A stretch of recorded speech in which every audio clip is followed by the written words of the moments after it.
Welcome back to The Trend. Listen, so we talked about this on the 8 p.m. version of the show. The Film, Stage Plays and Publications Act 2016 is a bill right now. It's a proposal. Has drawn a lot of attention from the creative community. Filmmakers met and other stakeholders met with the Kenya Film Classification Board on Tuesday at the Louis Leakey Auditorium to talk about some of those issues. They agreed on principle to, quote, trash that bill and start afresh. I want to introduce my panel right now. Here with me is Joji Baro, the musician. Dr. Mshai Mwangola is a performance scholar. I've also got Lizz Chongoti, CEO of the Kenya Film Commission. I've got Gachara, managing partner at the Heva Fund, and Shamoon with Blue Sky Films. Also joining us from Thessaloniki in Greece is Lizz Njagah, the actress. And in Mombasa is Ezekiel Mutua, who's the CEO of the Kenya Film Classification Board. Mr. Mutua, I want to start with you. What was the thinking behind these proposals that were contained in this Kenya, in the Films, Stage Plays and Publications Bill? Well, the industry asked that we relook at Cap 222 of the Film and Stage Plays Act, and they wrote a memorandum to the minister, and the minister requested that we meet them and have a consultative meeting. These proposals are meant to kickstart the process of amending Cap 222.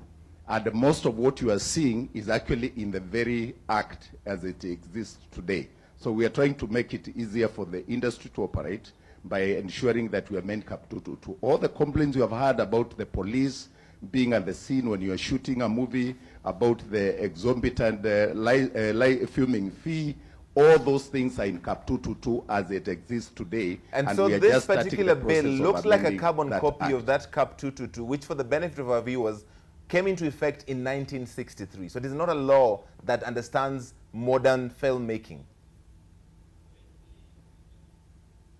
I would agree with you. There are quite a number of issues that have been overtaken by events, and we need to start somewhere. So what we gave were proposals to guide the industry. And look, the industry asked that we look at this act, and we are just starting the process. This is not even a bill. This is not even an act of parliament. What we presented at the National Museum was a proposal that would guide the amendment of the act. And we have not even begun the stakeholder or public participation as enshrined in the Constitution. This was just a consultative meeting as directed by the Cabinet Secretary for Sports, Culture and the Arts. And yet I understand that what you're doing in Mombasa is related to trying and get religious leaders on your side. Is that the case? That's why you've been in Mombasa meeting other stakeholders about the same proposed bill? Not quite, Larry. I mean, we've been meeting. 3 weeks ago, we had over 10,000, students at Alliance. We were in Chuka the following week with over 5,000. We are here to meet Muslim leaders to discuss how we can partner in public awareness in terms of promoting awareness on the effect of unrated films that are being distributed here. Some of them coming through the border points that are not rated really. And we are keen to ensure that the issues of moral values are not just the issues of KFCB, that we work with other stakeholders. Liz, let me ask you this. A lot of the people in the industry were upset at these proposals. Why is that so? Are you asking Liz the actress or I'm asking Liz the actress, not Lizz Chongoti. I'll get to Lizz Njagah in a moment. Okay.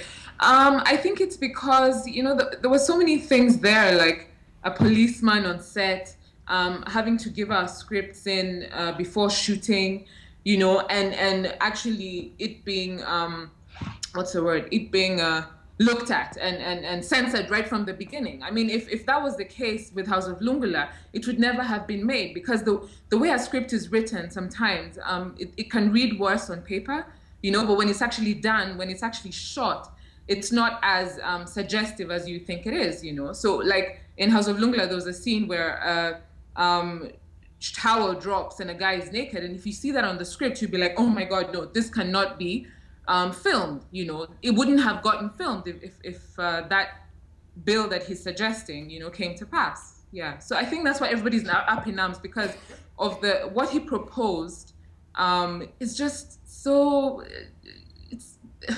it's so 1960s. You know what I mean? Like, art is expressive. You can't expect to like put it in you can't put it in a box, and that actually is what the bill he's proposing wants to do, to put art in a box. And you can't put art in a box. Jim, you actually produce art, which is with Blue Sky Films. You're out there producing films all the time. Would these have worked, the proposals? You know, Larry, you have to accept, first of all, what Mr. Mutua says is that a lot of these issues are already in the old bill. But this is not the 66 bill or the 63 bill. Right. What it is that the bill was amended in 2012, so to bring it up to speed. Now, we have been complaining, yes, we have gone to Mr. Mutua and said we want it changed. But what we said was that it is very repressive, it is very difficult to work with this bill, it's very expensive, can we please review it?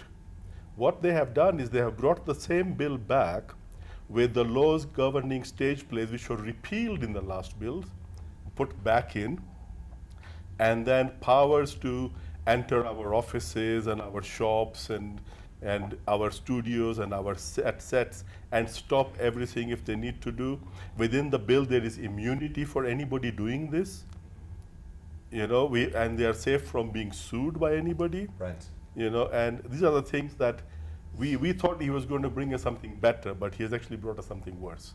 Dr. Mwangola, I'm sure you looked at the bill, and what was your initial reaction looking at what it purported to do if it was passed? First of all, Mr. Mutua is not being entirely honest when he says it is the same bill, that all it did was to look at it. As has just been said, all the provisions to do with the stage plays was actually repealed in 1997 because it was unconstitutional under the old constitution. Publications was never part of this bill. And so even though this is a film supposed to be under the film classification board, all the other arts, including the visual arts, drawings, paintings, posters, writing, theater, we're all coming under this bill. So the first thing is, it's not entirely honest when he says the industry to say that this is only about the film industry. My second reaction was that this bill is, and I challenge the film classification board to go to take the proposals to a judicial review. I believe it's unconstitutional. So even, and you know, everybody working in the film industry have other issues. My issue as a Kenyan citizen who has committed to defend the Constitution under Article 3 is that these proposals are unconstitutional. And Judge Gachara, you support a lot of artists at the Heva Fund, trying to give them money so that they can produce art. Would this have helped or hurt the cause? So this is the thing. First, I'm a filmmaker. I am a writer, published. I've made some films myself. One of which was a victim to was banned by the Kenya Film Classification Board. Yes, and has gone ahead to be probably Kenya's most successful film internationally. But that is stories of our lives for anybody who wants to reference. Yes, but this bill, if it is enacted in the way that it is right now, I would have to close down, because it's first increasing the cost of doing business, it is increasing bureaucracy, it is increasing legal liability, which is increasing the risk for the investments that we're making, and definitely it's completely retrogressive. And essentially it's doing is that it's creating a lot more power to KFCB, and then exposing the actors, the crew, and any other person acting within the filmmaking space to more criminality. And therefore, I would argue that this is one of the worst bills that this regime has brought to be discussed. And because of that, I feel that there are deeper questions that we have to ask. Why? Because right now, there are several bills that we've been invited to discuss. None of them has brought us to the television. But this particular one is very insidious to the extent that it creates more power for this gentleman sitting here speaking nicely to us. It creates more liability for people like you on the media and any young person working behind these cameras, if indeed you did not qualify, you did not get any of the 10 licenses that they are proposing. They're asking us to write scripts in English. What happened and if to it's Kiswahili? if it's not in English, then you need to provide a translation. Yes, and at whose cost is that going to be? And so essentially, there are very clever people who sat to put this bill together. First, we have to clap hands for them. Second, that the people who put this bill together have a very sinister look at this market. Because if you look at other regulators, let's take Teacher Service Commission or the Dentist and Practitioners Board. They're not punitive towards their members. But it's only in this industry that our regulator looks at us as criminals. And so my question is, who is the real criminal here? The people who make pornography do not come to his meetings, do not pay for those licenses. We do. And so we are his first stakeholders and not the Muslims, because we are also Christians, we are also parents, and we also have children. And so for Mutua to be looking for other stakeholders in Mombasa, radical clerics, and all these people, and leaving the real parents who pay his licenses, it's a bit disheartening, because we are his first stakeholders. All right, we'll get back to Mr. Mutua in a moment, but I want to bring in Lizz Chongoti, CEO of the Kenya Film Commission. There's already a draft film policy. At what stage is this? Okay, thank you, Larry. Let me first contextualize this conversation. We did have a forum on Monday, and we did agree unanimously with the agreement of KFCB that that document is no more. And we did agree on the way forward that we revert back to the policy. And that's because philosophically, that is what underpins the whole industry. And that is a document that we have developed in liaison with our sister organizations, the Kenya Film Classification Board.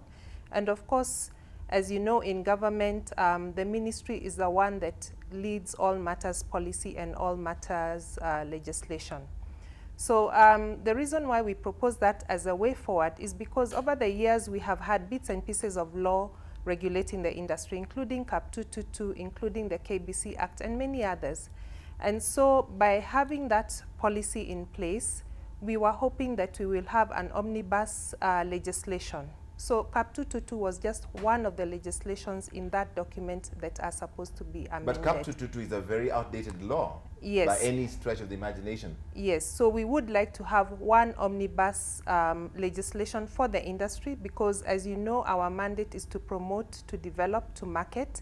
And as you're aware, there's a lot that has happened in the Kenyan landscape over the last 1 to 3 years. And so we need to resource the industry, we need to be able to build the capacity of the industry, we need to incentivize the industry, we need to also regulate the industry. So all that in one document. So where is the policy? What has happened is that this year, for the first time, as you're aware, we have a new State Department of Culture and the Arts. And so all the documents that have been outstanding have actually been addressed, and they are almost at the tail end of the process. We had a 2-day Usanifu Creative Industries Forum at the Kenya Cultural Center the other day. And out of that, any issues that may have been left out were addressed, and memoranda were put together. And it's our hope that we can now incorporate those into the policies and bills that are awaiting. So the ministry is actually spearheading that, and that is a process that is ongoing. Let's talk about the now, though. With the current Kenya Film Classification Board, Joji Baro, you feel some people call it the Kenya Film Censorship Board. Do you agree, or do you disagree? I do agree, 100% sure. Why is that? First, because, first, let me begin by saying that the LGBT does not fall under moral values. And what Ezekiel Mutua is trying to do is specifically targeting the LGBT community, because he's been trying to look, following LGBT from all walks of life, from parties to music to, movies, everywhere. He's specifically targeting the LGBT. So this bill is politically targeting the LGBT community. And You've already had a run-in with the KFCB. Yeah, I have, and I'm not proud about it. What happened exactly? Oh. Ezekiel Mutua banned my music, and for whatever reason, he knows himself, because I think Ezekiel Mutua may not have agreed with the LGBT music I did, but what kind of music do you do? I do R&B music. You do R&B music? I do. And it was banned for being pornographic? That's what the KFCB It wasn't said. pornographic, because how do you define pornography? Yeah, how do you define pornography? I wonder if, Mr. Mutua, you can kind of shed some light on the reasons for banning the music that Joji Baro talks about. I think if she's talking about the music video, Art Attack, we followed the classification guidelines, and it was not specific to the LGBT community. We rate content as it comes. We follow the rules. We follow the procedures. I don't even do it. I don't sit on the panel. The reports are brought to us, and unless a matter is too sensitive or too controversial, even the board does not have to know. What was particularly sensitive or controversial about his music video? You know, we have thematic areas that we follow. Some of them deal with the drug peddling, some of them deal with the pornography, some of them deal with the hate speech and incitement. So based on the thematic area that it's touching on, some consultations could go on. But simple things like what we did with the Coca-Cola advert, where Kenyans complained that the element of kissing in that advert was not appropriate, and we talked to Coca-Cola and they delete. It doesn't become a big deal. For our music, what happened is we went through the classification guidelines. We found it inappropriate. It was actually being distributed on YouTube. We wrote to Google. We had 3 months of back and forth, and they found that our position made sense, and they actually flagged it as inappropriate for the Kenyan jurisdiction. Do you want to respond to that? We yes, go ahead. Followed the I'd law. like to respond and to let that, me say, yeah. Go ahead. Yeah. We did what we have always done. Look, for example, the Gachara's music or Gachara's film. I was not even at KFCB when it was banned. That was done before I came in, because we follow classification guidelines. So when it falls within certain classification guidelines that require for restriction, we do so. And if someone else, if Mutua left and Larry came, they would follow the same law. All right, hang on. So what we need to do is to change the law if you have an issue with it. All right. Okay. According to what he's saying, according to CAP 222, I've read it myself.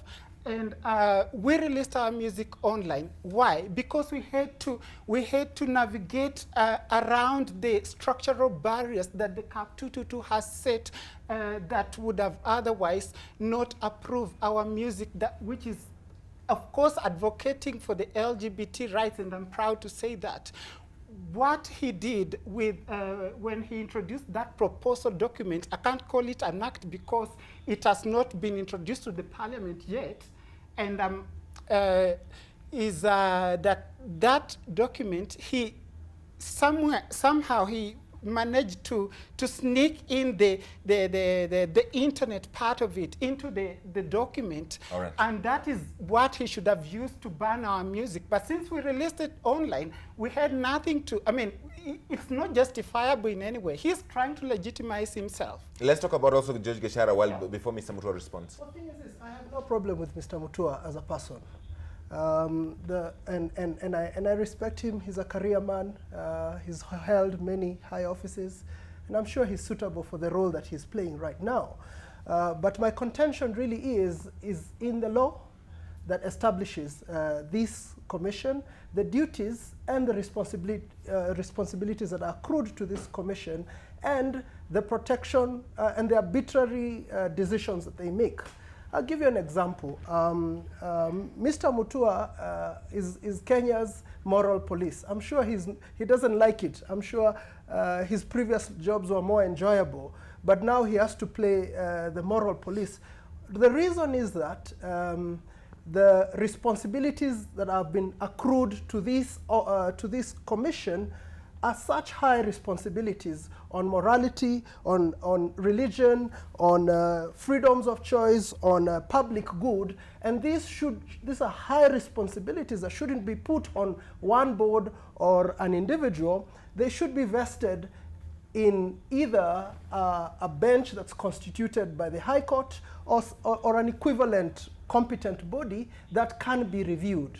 And if you look at both documents, CAP 222 and the proposal at hand, CAP 222 gave the powers but allowed for appeal. Whatever Mutua has and his board has suggested, they've even they've expanded their powers to determine what content is suitable and what is not, and even removed the opportunity for appeal or review of the decisions that they make. All right. So, the competence of these kind of decisions that such bodies are given should be given to higher bodies, like, let's say, a High Court bench that is properly constituted and that can be appealed, and not... yes, you can go ahead. And not Mr. Mutua's board. Yeah, George, I wanted the panel to know that there are so many powers that have been given to the board through other legislation. For example, KICA 46I, and even recently you saw in the programming code for free-to-air radio and TV, Section 3 donates more powers to KFCB. Yes. The issues of regulating content are very serious in terms of determining the future of our country, because a country is as strong as its moral values. Yes. A country's strength is not determined by the power of its army. Yes. It's determined by the values that the people hold. And the media has a lot of power to influence behavior and to influence the values of the people. So if there was really a problem with the way KFCB is structured, how come when the Presidential Task Force for the parastatal reforms did not see that? Are we saying the guys seated on that panel are more intelligent than that parastatal task force reforms that took time, and it and constitutional lawyers who looked at the boards and the parastatals that exist and decided that KFCB needed to have more powers to regulate content, and in fact concentrated all the regulatory powers on KFCB, contrary to what those gentlemen and ladies are suggesting. So I think, let us face it, we have provided an opportunity for us to look at this law. There are certain things I don't agree with myself. The fee that is charged 100 shillings for the rating of content, I think that is crippling the industry. The idea of having the police on the scene is not a new thing that we're introducing. It has been there. And it amazes me that Kenyans don't want to read. The panel there, who claim to be experts in their areas of jurisdiction, should have read. I have both copies here, the old and the proposal that we gave. And the police aspect is in the old law. All right, let me get through this real quick, though. An opportunity Mr. for us Mutua, to go through it and amend you it. did commit earlier in the week that this whole thing has been trashed. Is that still the position? We're starting afresh? Can I tell you the truth? That's not the position. So Lizzie should get it from me. What we did was we invited stakeholders who wrote to the cabinet secretary. They chose their members. But the meeting was hijacked by activists who made the meeting ungovernable and unmanageable, and we had to call it off. Those are not the only stakeholders. You are on record saying the exact opposite of that. We've got video of you committing. We've got video of you committing that this whole draft was trashed and the process would begin afresh. You seem to be changing your story now. Mr. Mutua, Larry, can you get the context? Can you get the context? Mr. Mutua, I was one of the activists, and I was one of the people who moved. Yes, I was one of the people who moved to trash your document, and we did it with due respect. And we are not hecklers again, and so do not characterize us as people who are activist and headless. And we've read these documents, we have reviewed them with lawyers, and what we are saying and what you are trying not to hear is that your document is completely unacceptable to the sector. And if you run around the country to get other people who are supporting you, you're already speaking against your own your own word. All right, hang on. I don't want to bring in Dr. Mwangola here. So Larry, I wanted to respond to two things. One, I want to respond to the whole issue that Mr. Mutua has brought out about Tuesday's meeting. I was at Tuesday's meeting. As Mr. Mutua has said, there were a particular group of people who were invited to that meeting. I went to the meeting because the people who were invited were from the film industry, and all these other arts were not in any way represented. When we arrived, we were all invited to register. If Mr. Mutua had wanted the meeting to have been closed, I'm sure they would have said, these are the people who have been invited. When, at the beginning of the meeting, George very respectfully said, on a point of order, I would move that we could bring the plenary forward. Mr. Mutua is on record, and we have video recording of saying, actually, that's a wonderful idea. I was going to propose that myself. Mr. Mutua actually made welcome remarks where he said it is wonderful to have everybody here, and invited people to say which organizations, not only the ones that were invited, but whoever else is here, let us know that you are here. So again, he is mischaracterizing what happened. Mr. Mutua is on record, and this is video, at the end saying, in good faith, to demonstrate my good faith, because I want to work with you, I agree we will trash the proposals, we will work together, and any further proposals, any further meetings, we will invite you to be with us. So I am completely devastated that he's in Mombasa, meeting religious leaders and breaking his word. But please, Larry, let me say this. He said that some of us claim to be able to read. I would like to read from the Constitution of Kenya.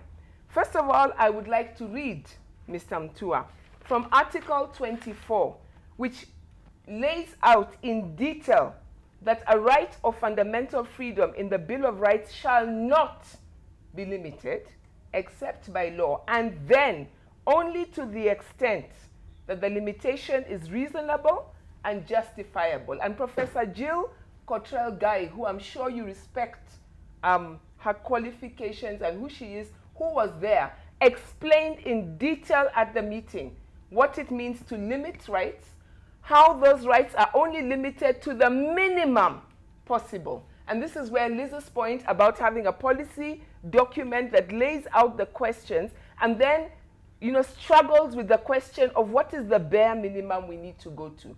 Article 33, every person has a right to freedom of expression, and the only time that the right is limited is if you're going into propaganda for war, incitement to violence, hate speech, or advocacy of hatred.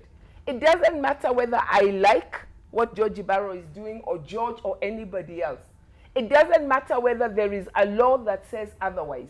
We are bound by the Constitution of Kenya. Right. Let's leave it there. I'm sorry, I have to sneak in. I have to sneak in a real quick break. Everybody just hold your horses. When we come back, we'll get into all of that substantive conversations. More of this coming up right after the break.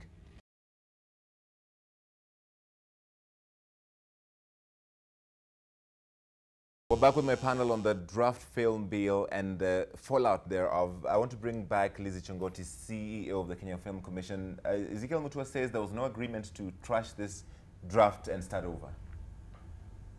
Well, I think you've just played it on your phone, Larry, and it is there on record. But I also want to say categorically that this debate is not about saying that the creative sector is supporting immorality. We are not supporting immorality. So that's not the discussion here. But the fact of the matter is, and as government officials, we do subscribe to integrity. We spent 3 days in Naivasha with the legal counsel from the commission, the classification board, the ministry, and we came up with the final draft of the policy document. And out of that, we agreed very clearly that the commission will come up with as part of its mandate, with their side of the bill, and the classification board with their bill, and out of that we will have the omnibus legislation. And there was already a draft bill which is film industry wide. So this is also about process, and I think government is very procedural. The ministry is the one that's on top of this process. So again, it's not, and also the spirit of the document that we put on the table. So if we are going to go back to 1963 and pick bits and pieces of legislation, and everybody goes around doing their own stakeholder engagement, this industry really needs to be incentivized, it needs to be resourced, and it needs to be also classified. And it's not unique to the film industry. There are people producing Christian films. There are people doing a good job. As parents, we have children who are in film school. But what we are saying is that they are innately criminal, because before I can do a production, I need to get a license.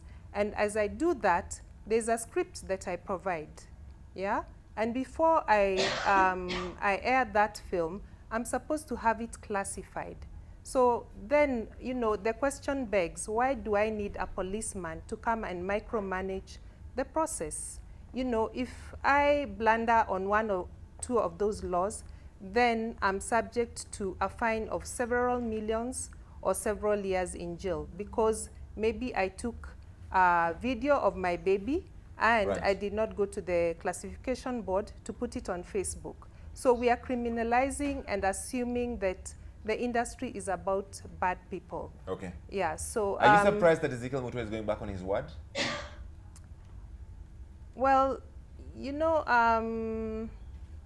let me not go there, but the fact is that we are supposed to come up with an omnibus legislation for the whole industry. Which is not this draft bill of no, that was the Naivasha no, that was the Naivasha agreement, yeah. Jim, yeah. you had also this forum. I was indeed. And definitely, yes, he said that he would trash the bill. You know, so Larry, I'd like to make a couple of very quick points. Go ahead. Number one, you know, Mr. Mutua says that he's going around the country, he's talking to stakeholders, because he says that, you know, parents are stakeholders, children are stakeholders. You know, we also have parents and children. We also have grandchildren, for that matter.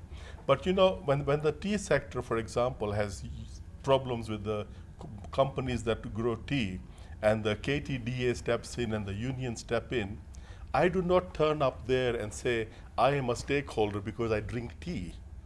Yeah? He needs to make sure that the industry is regulated in a way that it is easy for us to do business. And then we can talk to the people outside, because those people are not stakeholders, they are our market. And the market will tell us what they want from us, and we will supply it. Yeah? And of course, he can raise a majority of people to say, no, what you're doing is correct. But one of the pillars of democracy is that, yes, the majority will say how the mainstream goes, but the rights of the minorities will always be respected. Right. It is to protect them that we have this. And the last thing that I'd like to tell Mr. Mutua is that he has banned 2 films from Kenya, that one and that one. Right. Right? But there are thousands that are allowed to come into this country that are shown and sold indiscriminately, right? These are not Kenyans producing this. So even if he doesn't like 2 films, it is not the reason to ban and to make difficult the lives of thousands of people who work in this industry. All right, Mr. Mutua, your response. Before Mr. Mutua comes on. Yes, George, real quick. I'd like to... The conversation is getting interesting. I want to remind you, Mr. Mutua, before you were appointed to this board in 2007, the then Minister Musalia Mudavadi wanted to give powers to the then board at the time. And that's why I say I have no problem with you, but this animal called KFCB. And at the time, he put all the powers, again, like you've just said, that you're getting all this delegated power to your body, and the courts. At the time, the nation media went to the court, and the court stopped that. And I can read to you what the court said. Of the many things that they said, that they says any limitations to the freedom of expression must be by law.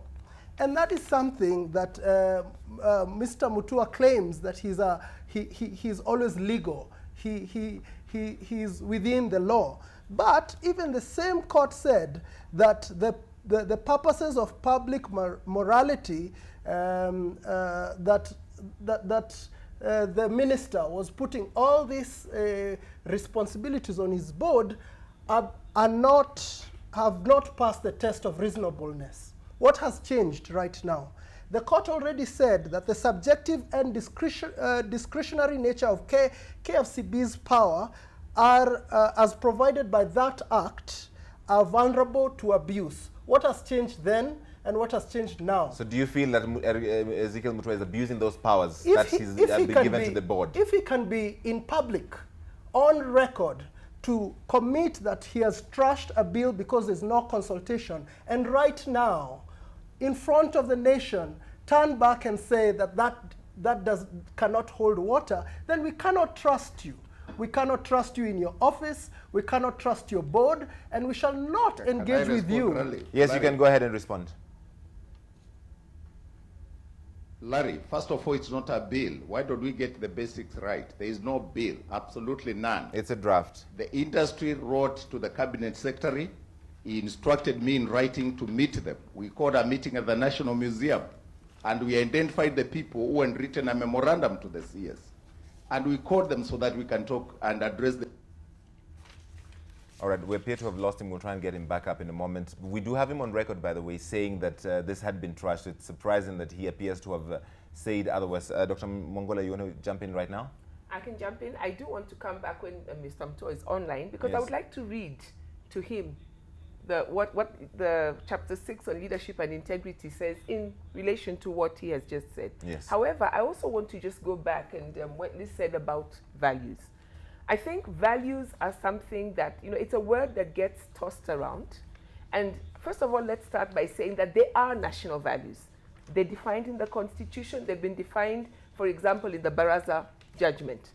But we can't just talk about values unless we have a conversation on which are our national values. Now, let me put this on. As somebody said, we've got parents, we've got grandchildren, we're people of many faiths. I'm a born-again Christian myself. So when I come to values, I also understand that my values, I cannot impose on anybody else, because it is defended in the Constitution that my religion, I cannot impose it on anybody else. And then what we need to then have is a conversation on education. What is it that we as parents, what is it as we as people of faith, where are we failing our children? Instead of saying, let's try to protect our children without having the discussions that we need to have. I'm an educator. I know that you cannot force values on people by corralling them away from the discussions. So what I would hope Mr. Mutua is discussing with the religious leaders, and I would love to be part of that conversation because I'm a religious person, is to say, how do we, in the words of the Bible, train up our children in the way they should go? You cannot train up a child and teach them to cook if you don't allow them to see that's how you cook. There is the fire. Keep away from the fire. These are the dangers. Okay. Mr. Mutua would just keep the children away from the kitchen. Mr. Mutua, we still have you on the phone. You want to respond Larry, to any of this? I Yes, go ahead. I really wanted to clarify. Go ahead. Our whole week we have been misrepresented. First of all, let's get the basics right. There is no bill. Number two, all those things the panel is complaining about, they are already in Cap 222 as it exists today. How do you change that unless you engage with the stakeholders? Hang on, let's go through this systematically. Did you or did you not say at this forum on Tuesday that these proposals were trashed? But the Cap 222 remains. Sir, you did not answer the question. Did you or did you not say that proposals were trashed? Yes, under duress, because that was not a meeting. So you said this under duress? Can you see the clip? You have the clip. I've got a clip where you are saying that, but are you saying you did not mean it? What I'm saying is, we had a memorandum from the industry, and as far as that memorandum is concerned, unless they write again to the CS, that is put aside. But stakeholder consultations and review of Cap 222 did not start with that memorandum. It's a process that we started a long time ago. Stakeholder consultations or in terms of issues of morality, we see ourselves as a Kenyan. All right. The influence of content. We have been consulting. Today we were talking with the county commissioner, the police. They help us in enforcing Cap 222. We are not just discussing the amendment of the law. All right, hang on. Stay with me. Stay with me. I want to bring in Jim Shamoon before you continue. Among the things that I do, I am also the outgoing chair of the Kenya Producers Guild. But the Producers Guild basically is a group of producers we are close to 25 now. And we are the main employers in this industry. We pay most of the bills. We hire all the crews. We hire the cameramen, the sound, everything, all the equipment. We are the people who do this. Right. We have not been involved in this process. We have not seen any memorandum, and we have not met Mr. Mutua because he has never invited us to talk to him. So which industry is he talking about? All right, before you respond, Mr. Mutua, I also want to bring in Lizz Chongoti again. Yes, I wanted to re-emphasize the fact that the policy is the one that provides the framework. And out of that, the bill reads from the policy. There's already an ongoing process. This industry has gone through digital migration. We have quotas for local content. We have a robust mobile telephony that needs short formats. We have 150 million people speaking Kiswahili. We are trying to bring international productions into Kenya, and that is the framework that is provided for by in the policy. And so we want to have, again, I repeat, one omnibus law, because we are not just trying to classify, or control the industry. We also want the industry to grow so that it provides jobs. Over 95% of Kenyans are not interested in pornography. So we are focusing only on the negative, and yet we need to grow this industry so that we can provide the jobs. All right. So again, Larry, the process. Can I say something? The process. Yes, you can say something, Liz. Yes, no, Lizzie just mentioned how, we're trying to get international productions to come in. But with that proposed bill, He says it's not a bill, it's a draft. Hello? Hello? Yes, he says it is not a bill, it is a draft. Okay, that draft. You can expect international productions to provide the full script, because it says not just the part that's shot in Kenya, but everything, Yes. like the whole script. And a lot of international productions are very selfish with their scripts, if that's a word. They protect them because they don't want them to get leaked. So in a way, it's going to interfere. I mean, they're not going to want to give their full script, so they're going to move to South Africa. It just makes South Africa much more attractive as a filming destination. So I think he really should remove that bit, honestly. Do you see yourself, Mr. Mutua, as somebody who is supporting the industry or stifling creativity and growth, as the moral police and as somebody in charge of censorship? Larry, the work of Kenya Film Classification Board is regulation. The work of KFC is to develop the industry. Everybody has their role. The work of regulation has been going on for years, and like I said, nobody, even the cabinet, in their wisdom, have seen it fit to scrap Cap 222. Recently, just in July, the board was even given more power to enforce the programming code for free-to-air radio and TV. Do you feel confident enforcing a law that was assented to, that came into effect in 1963, sir? That is Cap 222 you keep referring to, came into effect in 1963. Are you confident in enforcing a law that old? Larry, that's why I have created an opportunity for us to amend this law. I joined KFCB less than a year ago, and one of the first things that I've convinced the board that we do is to review the law, because there are certain aspects. You don't seem to be doing that in good faith, sir. If you said at the forum publicly and on record that it was trashed, and now you said it was under duress, you didn't mean it. Larry, separate these two issues. There's a memorandum that was sent by a certain group to the CS. It's the one that brought us to the National Museum. So how can we know what you say in public that you mean and what you say in public but it is only for the purposes of under duress, as you say? I've told you to watch the clip and make your own decision. I can't force you to trust what we say. Stay with me, Dr. Mshai Mwangola would like to ask you a question, sir. Mr. Mutua, I actually have a lot of sympathy for you because I chaired the board of the Kenya Cultural Center for 4 years and I sat on the council for 6 years. So I know how difficult it is to serve as a state official. Now, one of the things that always comes to my mind is Chapter 6 on leadership and integrity. I'm a scholar, so forgive me if I'm going to read out to you that authority assigned to a state officer is a public trust to be exercised in a manner that, number one, is consistent with the purposes and objects of this Constitution. The proposals that you're putting in front of us are not constitutional. Number two, demands respect for the people.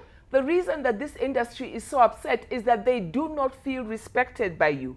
Number three, brings honor to the nation and dignity to the office. I am hearing the people in the industry now even saying, do we need KFCB? Number four, promotes public confidence in the integrity of the office. If you go back on your word, how are you building public confidence in this office?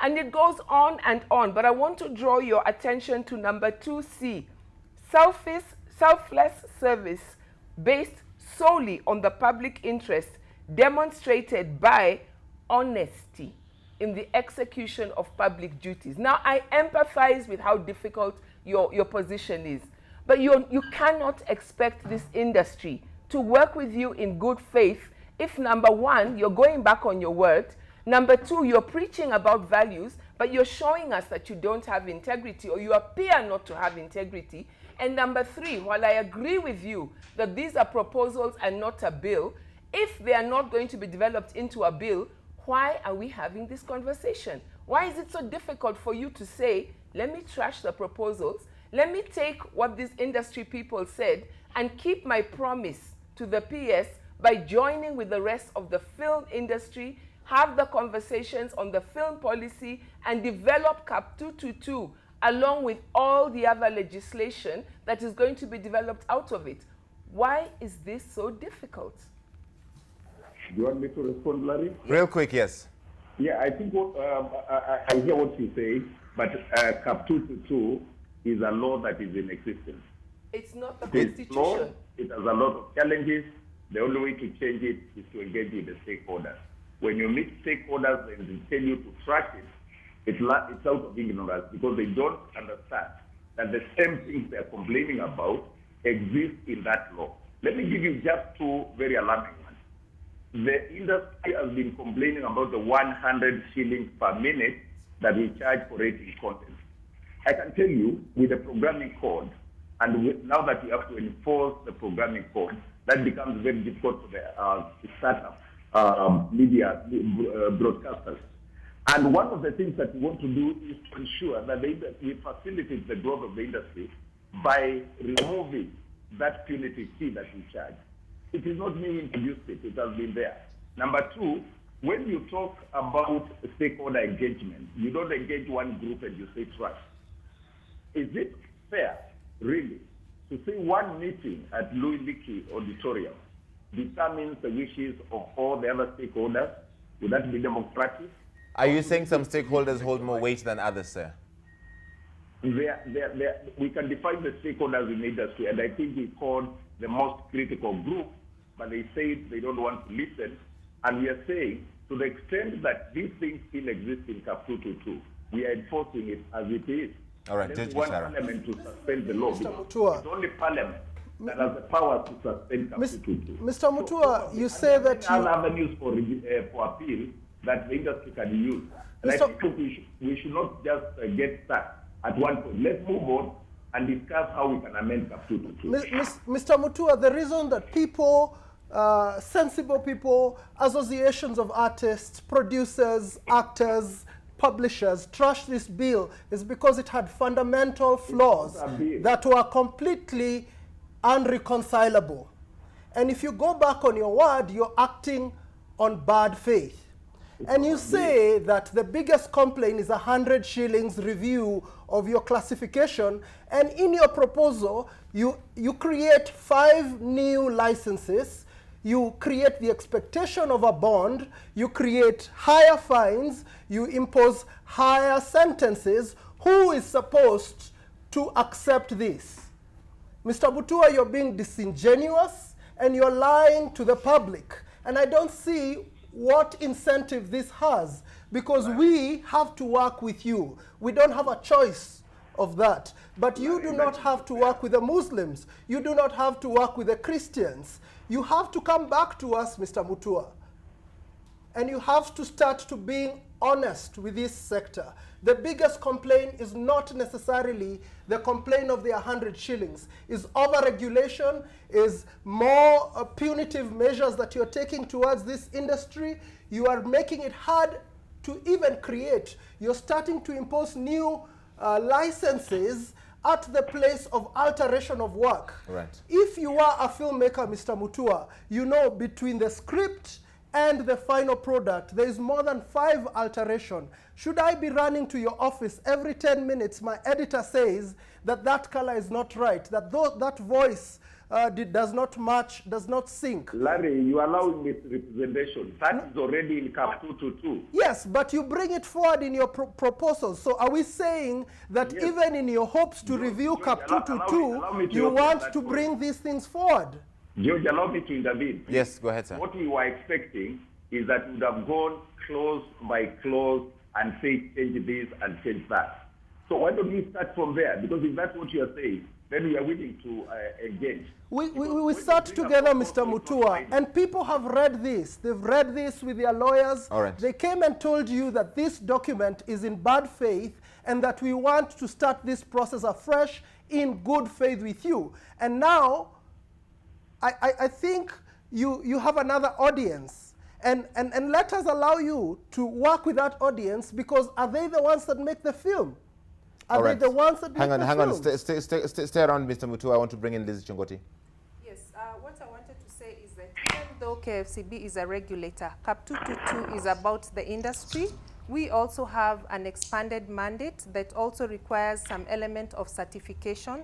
So Cap 222 is not restricted to KFCB, and that is why this is the first time that KFC and other film organizations run by government are not actually sitting on that table. Number 2, again, like I said, we are not saying that the creative industry is against morality, because I think we have to make that clear. What we are saying, and what George was trying to say, is those punitive fines you find there is because somebody did not register maybe when they took a video of their child and put it on Facebook.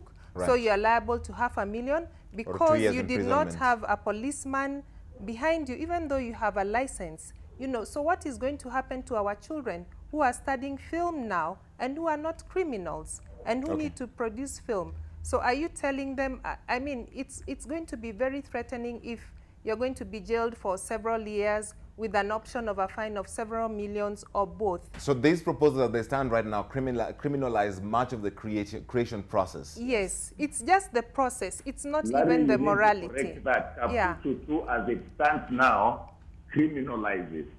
I think we need to get it right.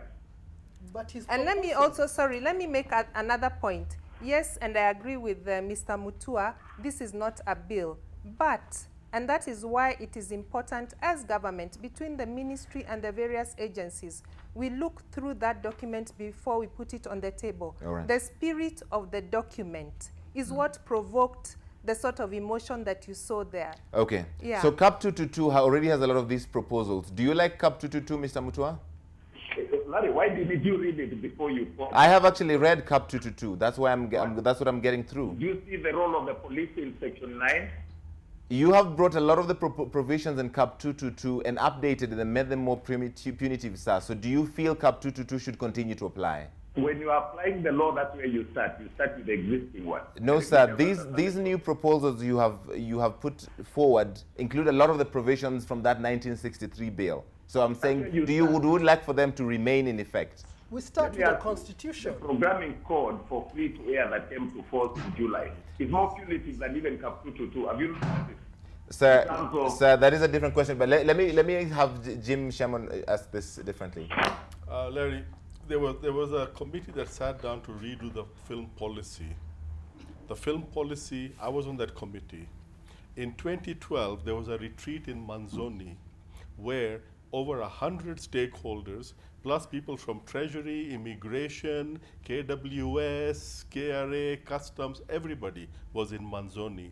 We went through a policy and came out with a policy document which was supposed to be the basic framework for the bill, which the draft bill was also produced in Manzoni, the 2012 film bill. And that was also, we went through that line by line, every delegate who was there. The difference between a proper film bill and what Mr. Mutua has tabled is that the film bill includes capacity building, film schools, insurance and health for people, and all these things. Mr. Mutua's bill only does the KFCB regulation and fines and penalties. All right, let's all take a little time out right now. I want to look at some of the comments on social media because a lot of people have been watching this and have their own opinions to that. Kristen, what are they saying? Yeah, true. So many people have been taking part in the discussion. Yes. Mitani says, to think that someone would consider censoring art is absurd. The heart of art is freedom to express it. All right. Kenya Actors Guild says, Mutua seeks to control animators, graphic designers, filmmakers, TV producers, any visual or audiovisual content. Maguga says, KFCB doesn't have the best interest of the creative industry. They're giving nothing to us but taking everything away. This particular bill is very insidious in that it empowers the CEO to stamp on creative rights. Someone who actually agrees with Mutua, who says, the reason I love Ezekiel Mutua is because Hollywood has polluted our society and our morals. Brian says, we're using the Constitution to defend ourselves, and yet Mutua claims we are the ones on the wrong side of the law. Abigail Arunga says, they just put the same things from the repealed bill, nonsense. A country cannot grow without art. And finally, we can't be artists if we're placed inside a box. Art is outside the box. Art is about expressing our freedom. All right, I want to get comments before we go to Ezekiel Mutua from Lizz Njagah and then Joji Baro. Liz first. Mm-hmm. I mean, honestly, I don't know what to say, because if this draft, he still wants to continue with the draft just because, it's it's exactly like Cap 222. I mean, that's crazy, because the whole point is to move with the times, to evolve. We need to, we're not in 1963 anymore. This is, the 21st century. We need to move with the times, and what is that? That draconian bill needs to go. Like, honestly, he needs to just, art is expressive. All right, Joji Baro. Okay, what I think about Ezekiel Mutua is that first, he's not consistent. When we met on 11th, he said that he invited stakeholders and they discussed some issues about that draft. In as much as he keeps on saying it's a draft, he just told us today that we did not agree to trash it, and everybody agrees with me, right? That is inconsistency again.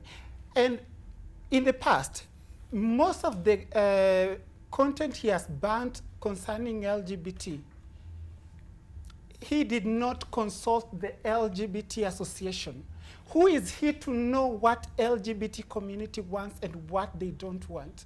What I would like to tell Ezekiel Mutua is this. We are going to do away with you, whether with the board or without the board.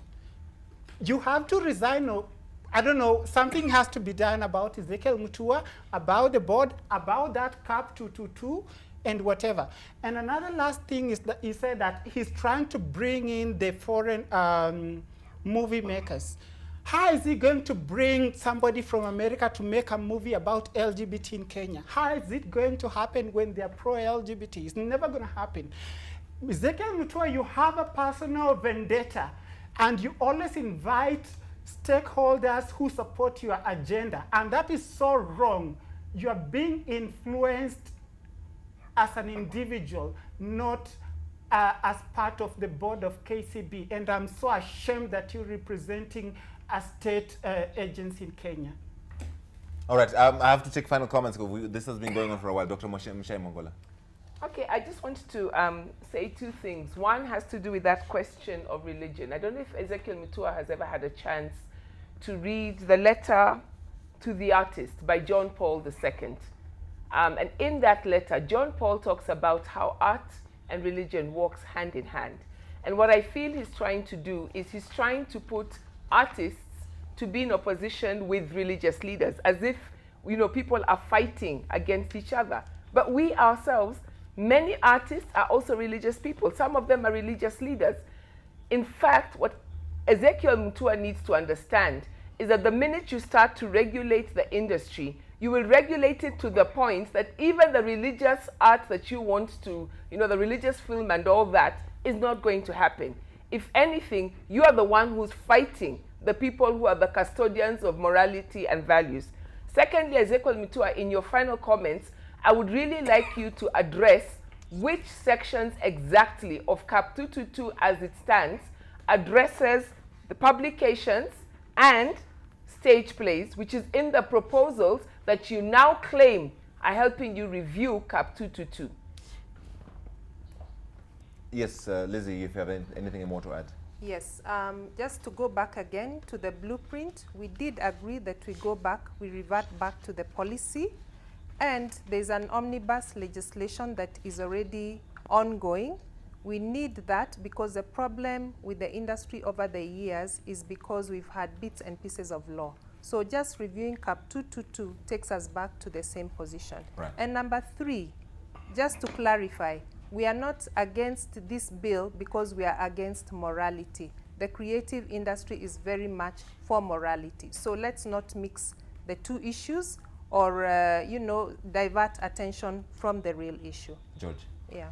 First, that the sector needs a bill, and the sector needs responsible, forward-looking, facilitating legislation and operating environment.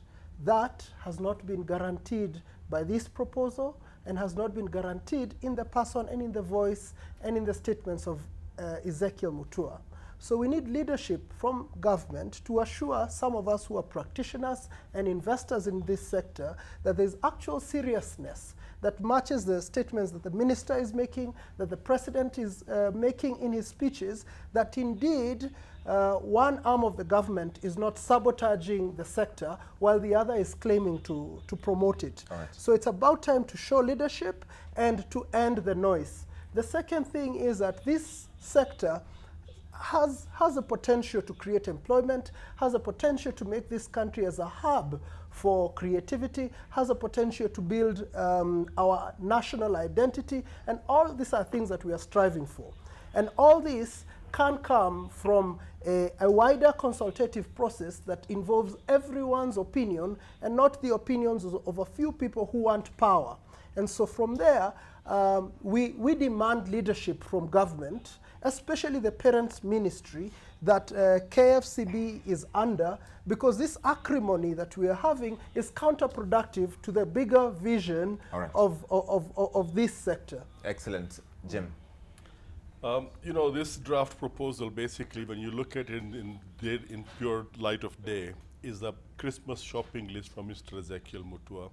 What he has given himself is a personal police force called compliance officers, the right to walk into any office, home, or shop whenever he feels like it, immunity from prosecution, his act to supersede all other acts, the freedom to keep half of all fines within the KFCB, and to buy companies, invest in companies, and so on. These are the new proposals in that draft. Lizz Njagah, final comments? Are you speechless, or do you want to say something? Go ahead. No, I am speechless. I mean, I am. I think Kenya is not a church. You know, you cannot impose your beliefs on Kenya. Do you know what I mean? Right. Like, everybody has different beliefs, and you can't just decide, oh, we're gonna, you know, do this. We're gonna make people do things one particular way. You know, and he just can't run Kenya as a church. You know, he can't decide to run the sector as a church. Kenya is not a church. You know, and he needs to take whatever personal beliefs he has, like, out of it. Just, yeah. honestly. Ezekiel? I'm speechless. Mr. Mutua, you have the final comment. Yeah, Larry, I want to say that I'm surprised that the whole debate has been about Ezekiel Mutua. We are a state agency called Kenya Film Classification Board. I'm just a spokesman. And the decisions that I enforce are not personal. Two, it's not about church. We rate content.